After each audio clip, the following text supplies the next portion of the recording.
The Northern Cheyenne Exodus, also known as Dull Knife's Raid, the Cheyenne War, or the Cheyenne Campaign, was the attempt of the Northern Cheyenne to return to the north, after being placed on the Southern Cheyenne reservation in the Indian Territory, and the United States Army operations to stop them. The period lasted from 1878 to 1879.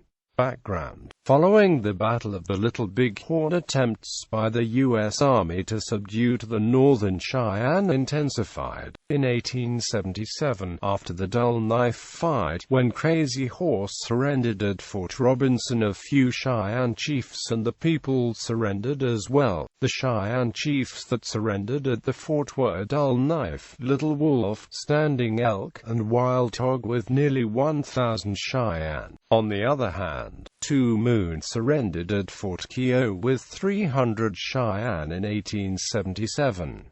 The Cheyenne wanted and expected to live on the reservation with the Sioux, in accordance with an April 29, 1868 Treaty of Fort Laramie, of which both Dull Knife and Little Wolf had signed. However, shortly after arriving at Fort Robinson, it was recommended that the Northern Cheyenne be moved to the reservation at Fort Reno, with the Southern Cheyenne confinement in the south. Following confirmation from Washington, the Cheyenne started the move with 972 people. Upon reaching the Cheyenne Arapaho Reservation on August 5, 1877, there were only 937.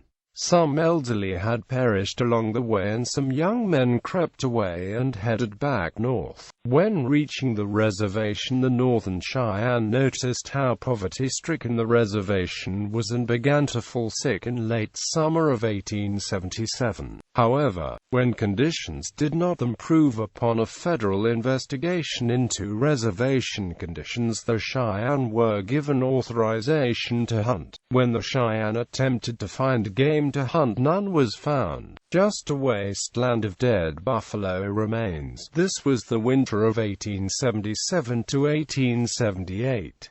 Unfortunately, in 1878 there was a measles outbreak that struck the Northern Cheyenne, and in August 1878 the Cheyenne chiefs began the organization to move north. On September 9, 1878, Little Wolf, Dull Knife, Wild Hog, and Left Hand told their people to organize to leave. Leaving were 297 men, women, and children. Escaped to the north. In the early morning of September 10, the band fled up the North Canadian River. By 3 a.m. the alarm was sounded that the Cheyenne were gone. Passing the present sites of Watonga, Oklahoma and Canton, Oklahoma, they crossed north over the watershed into the Cimarron Basin, crossing the Cimarron River the evening of September 10.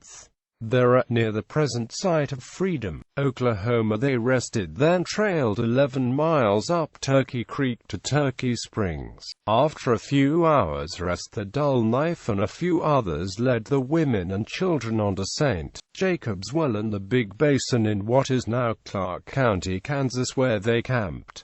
Fight at Turkey Creek. The Cheyenne, anticipating pursuit, prepared an ambush at Turkey Springs. While one band prepared rifle pits at the springs, other bands fanned out over the country looking for supplies. In one case, attacking and killing 2 cowboys, they obtained 2 mules. In another, attacking some cowboys during breakfast, obtained both breakfast on a Sharps carbine.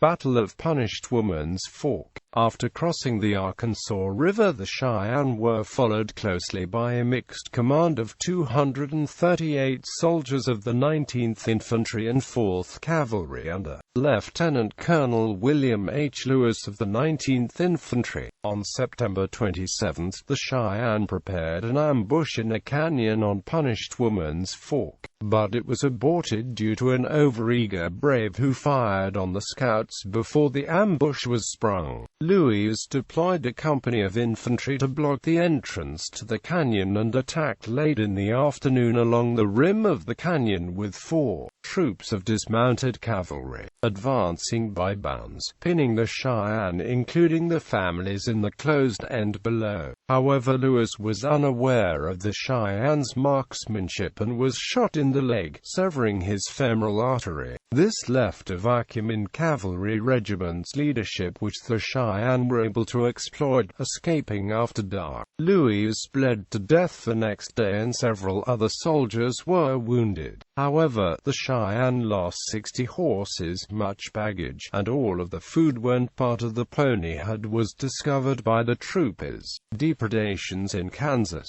A party of drovers encountered Cheyenne camped on Prairie Dog Creek in northwestern Kansas on September 29 and lost 80 cattle. Between September 30 and October 3, 1878, in northwestern Kansas in present-day Decatur County, Kansas and Rawlins County, Kansas near Obolin, Kansas, then a tiny hamlet, small parties of Cheyenne foraging for horses, cattle, and supplies fell on isolated settlers who had recently homesteaded along Sapper and Beaver Creeks, some of whom, recent immigrants from Eastern Europe, had never seen an Indian. Men and boys were killed, women and older girls raped. Often the settlers were approached in a friendly manner, then shot point blank. Likewise, elderly or injured Cheyennes who could no longer keep up with the pace of the fleeing people and remained behind were mercilessly shot or clubbed to death by white posses. About 41 white men and boys were killed and, as per the Kansas Senate, 25 white women and girls raped, the latter number seeming inflated given existing evidence. Some observers link the actions of the Cheyenne with the Battle of Cheyenne Hole, an action in the spring of 1875 in the same area when a small village of Cheyenne was surprised and destroyed by Army troops. Other observers stress that this version has no basis in Cheyenne accounts and trace the depredation back to the fact that the fleeing Cheyennes had lost most of the ponies and all of the food in the Battle of Punished Woman's Fork, which created a crisis among the tribespeople. On to Nebraska. From Turkey Creek on, it was a running battle across Kansas and Nebraska, and soldiers from all surrounding forts were in pursuit of the Cheyenne. About 10,000 soldiers and 3,000 settlers chased the Cheyenne both day and night.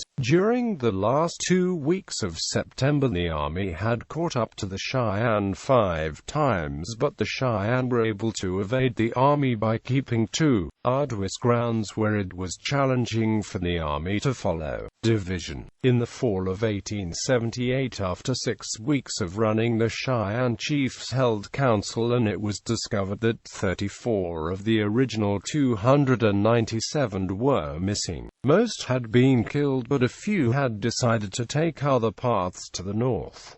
This is where the Cheyenne split into 2 groups. The ones that wished to stop running were going along with Dull Knife to Red Cloud Agency. Wild Hog and Left Hand also decided to follow Dull Knife. Little Wolf continued north, intending to go to the Powder River country. Dull Knife's band. On October 23, 1878, Dull Knife's band of Cheyenne, only 2 days from Fort Robinson, happened to be surrounded by the Army. After hearing that Red Cloud and Spotted Tail had been relocated to Pine Ridge, decided due to weather and his people's condition to go to Fort Robinson anyhow. The Cheyenne decided that night to take apart the best guns. Women hid the barrels under the clothing and the smaller pieces were attached to cloths and moccasins as ornaments.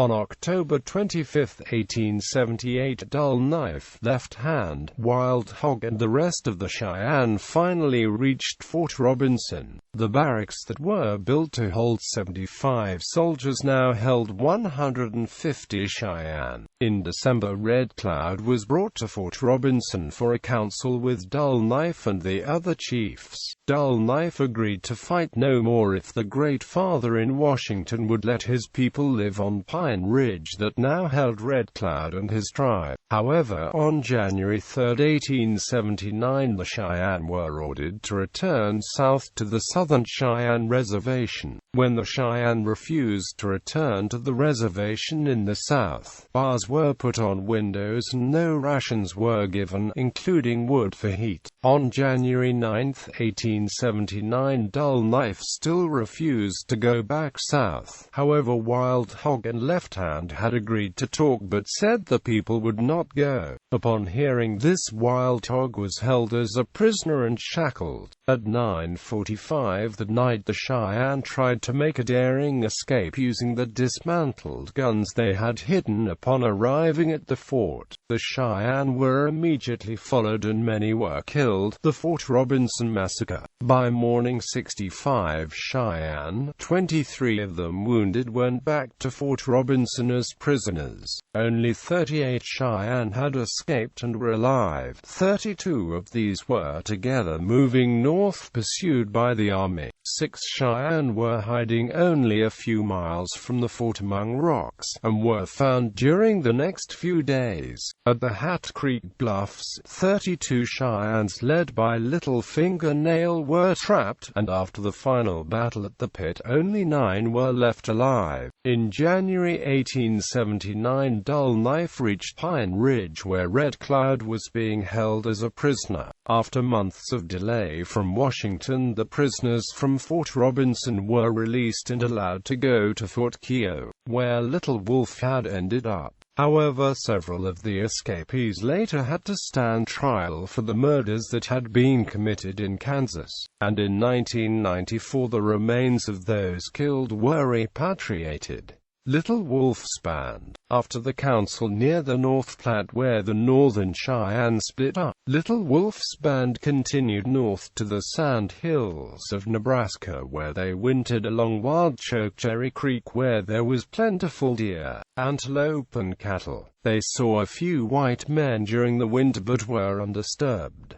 In early spring they moved north to the Powder River. They were located by scouts attached to troops from Fort Keogh commanded by Lieutenant W. P. Clark, an Army officer known as Whiteout to the Cheyenne and who had been friendly with Little Wolf in the past. After negotiation with first the scouts, then later Lieutenant Clark, the band agreed to surrender and go with the troopers to Fort Keogh. They were offered service in the Army as scouts.